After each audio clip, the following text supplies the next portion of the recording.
Itong Liris Chika mga masang. Ikaw rin ba yung lalaki na may iba-ibang babae? Dahil gwapo ka. Alam mo naman, sikat, mayaman ka, maraming bebot ang hahabol sa'yo.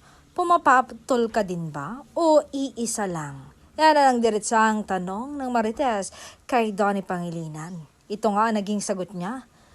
Ang daming lalaki na akala nila astig sila pag may iba-ibang babae. Pero kung tutuusin, mas matapang yung lalaking kayang tumanggi. Hindi nasusukat ang pagiging lalaki sa dami ng napapangiti o napapa-oo. Alam niyo yon? Ang tunay na matapang nandoon sa disiplina at kakayahang pumili ng tama kahit may tukso. Madaling pumatol pero mahirap ang magpigil. Lalo na kung alam mong may pinaninindigan ka. Sa huli, hindi yabang ang hinahangaan kundi prinsipyo. Hindi dami ng babae ang sukatan ng lakas ng loob, kundi respeto sa sarili at sa ibang tao. At isa lang po ang aking babae, si Bel Mariano po.